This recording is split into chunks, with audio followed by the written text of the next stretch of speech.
This is a Bloody Relics production. Car game, irate, we'll park outside. SS on it, and that stand for Southside. Outside coolin', outside coolin', outside coolin'. Deuce in the juices. Car game, irate, we'll park outside. SS on it, and that stand for Southside. Outside coolin', outside coolin', outside coolin'. Deuce in the juices.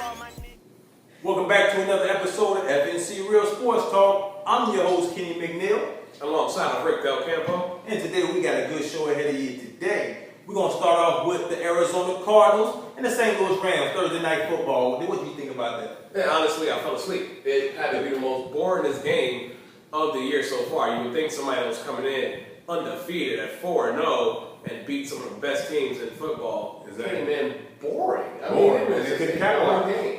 I think the most excitement that I had from this game is when Danny Amendola, yes, I say the wrong name wrong, he almost broke his collarbone. No, he did break. He did break it. He broke his collarbone. And he went to the locker room and just slung his helmet across He was mad. Yeah, he was pissed. And he led the league in interceptions prior to that game. And he's out for 6 weeks as well. Unfortunately, it was a boring game. Rams did come out on top. I guess the good thing you can take out of this game is that Jeff Fisher could actually, from 5 games in, is actually the coach of the year. Yeah, you can say that. Well, Jeff Fisher?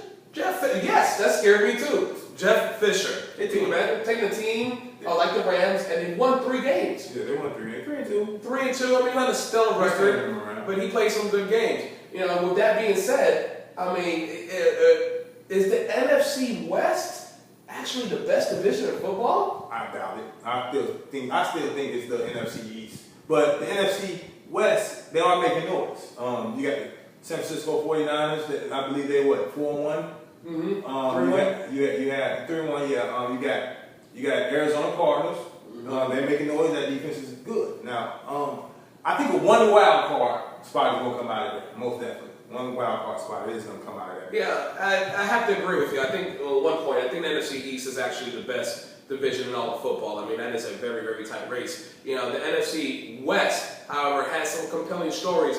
But no, I don't think a wild card comes out of that place. I do. I think the division winner, and that's it. I mean, I think if you get two wild card spots, and I honestly, truly do believe that both of them will come out of the NFC East. Can you imagine all 3, the Eagles, Giants, and Cowboys? But I doubt that's playoff this year. Not this year. And I believe Seattle needs to make a quarterback change. Russell Wilson is just not it right now.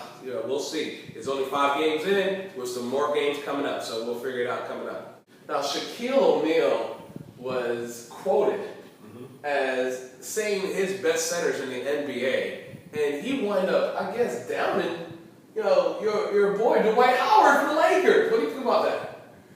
First thing first, I'm just going to tell Shaq to quit hating.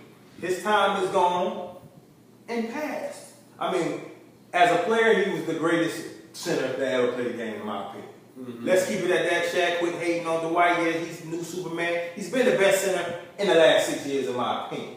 All right? Shaq, we understand.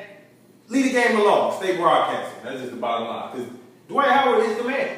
Yeah, he's done this. He's doing the same exact thing that he hated when he was a player. And people said, "Oh, Shaq this." These players that are no longer in the league talking about him, and then he gets out the league and he's talking about Dwight Howard. I mean, putting him below people like Bynum and Brook Lopez on the chart of best centers in the league, which is obviously ridiculous because Bynum is the best one in the league. Now, we got a great slate of Week 5 games. Starting off with the Ravens taking on the Kansas City Chiefs. What do you think about that game? Ooh. Ravens going to blow out on Kansas City Chiefs. They're an underachieving team right now. They don't know what direction they're going in. I'm looking at this to be a blowout. Ravens going to shut them out, in my opinion. Yeah, Arrowhead Stadium is a hard place to play any time of the year, whether you're a sorry team or not. But I do think the Ravens come out on top. We'll look for Jamal Charles to come out with 1 fumble and 1 touchdown. This guy has a fumble. He's like crazy. Now we got the Browns against my New York Giants. Don't sleep on the Giants, even though they're 0. Don't sleep on the Browns, even though they're 0-4. They have a good young defense. All right, don't sleep on them. They can pick you off. They got a good blitz package, and if they run the ball with Richardson, I think it's a good game. This will be a low-scoring game. Keep the ball out of man. Yeah, I don't underestimate anybody. And I think Richardson's comments about Boosie and being able to run through that line was a little bit overzealous. You should keep your mouth shut there, rookie. But I truly do believe the Giants come out on top. We have the Dolphins taking on the Bengals. What do you think about that?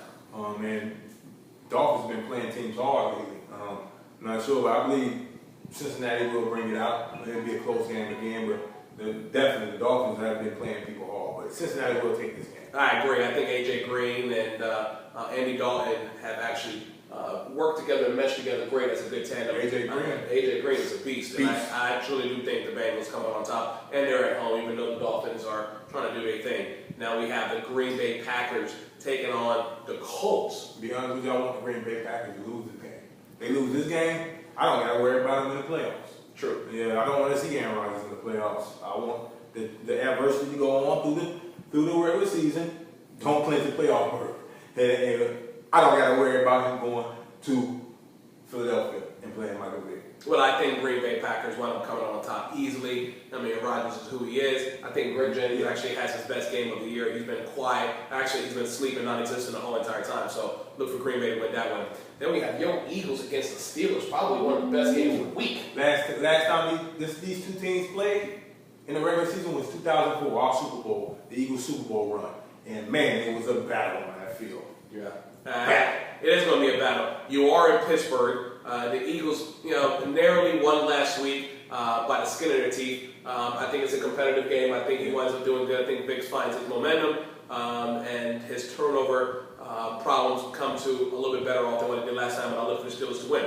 And we have in my opinion, the number one team in all of football, the Atlanta Falcons, taking on the Redskins. Yeah, that's going to be a good game. To be honest with you, though, Atlanta Falcons got to lose one. And I think this is where they're going to eventually lose. I think RG3 is definitely going to play his game. He's been playing good all year. Yeah. He hasn't had a bad game yet. And eventually, I think Atlanta Falcons got to take an L, and I think they're going to take one this week. I have to disagree with you. I think Matty Ice is going to run away with an MVP this year. He keeps playing the way he has these last 4 games. He runs away with it, and he easily takes out the Washington Redskins. Then we have the Seattle Seahawks in a late afternoon game in Charlotte against the Panthers. Yeah, I'm thinking that I'm looking at the Panthers to beat the Seattle Seahawks. Russell Wilson, the rookie, he can't put up points, man. And I think they need to make a QB change in Seattle to even look to be close to a playoff berth. But I'm looking at the Panthers to win this. Yeah, I agree with you. I think the Panthers wind up coming on top on this one. You got Wilson, who's coming back to some sort of homecoming. Of course, he played part of his college career at NC State, so his fans have come down, but Panthers come on top of this one. We got the Buffalo Bills taking on the 49ers at home. At home. I'm looking at the 49ers to win this game.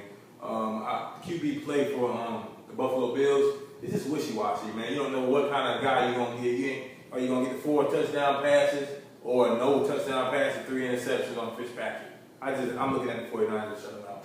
Yeah, I'm the same with you. 49ers come out on top easily. Those 49ers defense, they don't even have to put up any points on offense. That defense will take care of everything. So 49ers easily win this one. We have the Bears taking on the Jaguars. That's a good game, man. But the defense of the Bears, I think the Jaguars, no running game. They're not going to get a running game off of it. They don't have a passing game right now. So I'm looking at the Chicago Bears to win this easily. Yeah, I agree. I think that the Chicago Bears is more of a defensive team. Cutler is probably one of the weakest quarterbacks in the league, but that defense is going to keep him in every single game. His QBR is only 25, which is unacceptable up there with Tony Romo. But look for the Bears to win that game. We have the Titans taking on the Vikings. Vikings are looking good, man. They're a surprising team to me. So that's the most surprising team to me this year. And I'm looking at Adrian Peterson to do his thing. He's coming back off that like his knee has never been injured. And he's running that ball point blank on good defense. He's running that ball hard. And then you got Christian Ponder, who hasn't thrown an interception all year long. Not at all. Not at all. And I think you're right. I think the Vikings at home with Adrian Peterson, the confidence of Christian Ponder, they want him coming out on top. And an easy game against the Tennessee Titans. Then we have Broncos at the Patriots. Broncos at the Sunday Night Football. I'm going to go ahead. If I had to put money on it, I'm going with Brady. Peyton Manning, every time he go against Brady, he came in. Yep. You know what I mean? So I'm just going to stick with it. If it ain't broke, don't fix it. I'm going with Tom Brady, New England Patriots on this one. I would agree with you. I think the Patriots should win this game, but this is my upset pick of the week. I think Denver Broncos mustered enough guts and culones, if you can say, to come out and win this game at the Patriots' home house, and I think they want to win it. And we have the Chargers and Saints looking for Drew Brees to break the all-time record for consecutive touchdowns.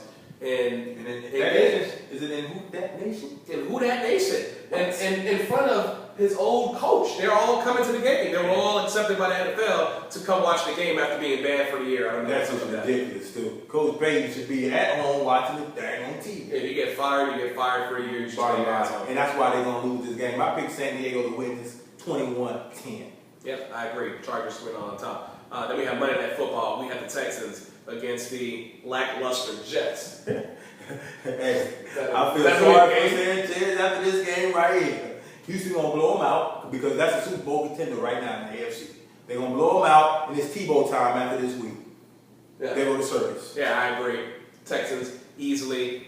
They should minimize the carries that Adrian Foster takes. He's been carrying a boatload of carries. I think they come out easily on top. So. Good games coming up this week. I mean, definitely, man. A whole slate of games, and then we have some folks that are on byes. The Cowboys are on a bye, and some other teams. Cowboys, though, is ridiculous with them. I think they run a ton of Romo out of Big D. Yeah, oh gosh, can you imagine that? Yeah, they're going to run him up out of Big D, man. It's bad, too. I mean, 5 interceptions. Whoo! I mean, that was one bad Monday night game. That was a terrible game. Tony Romo should stay out of the newly built Victoria's Secrets over at Texas Stadium and spend more time in that practice field. Oh, man. Want to thank you guys for tuning in to another episode of FNC Real Sports Talk. And I also want to take the time out to recognize October is Breast Cancer Awareness Month. Guys, make sure you show your support. Also, make sure you check us out on Twitter, on Facebook, and make sure you guys tune in next week for another great episode. Most definitely. New Stephen A. and Skip. Awesome. Embrace the faith. This is a Bloody Relics production.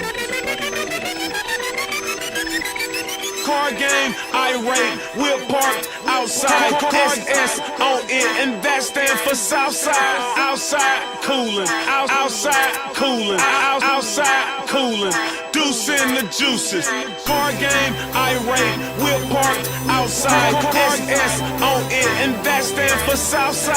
Outside coolin', outside coolin', outside coolin'. Deuce in the juices.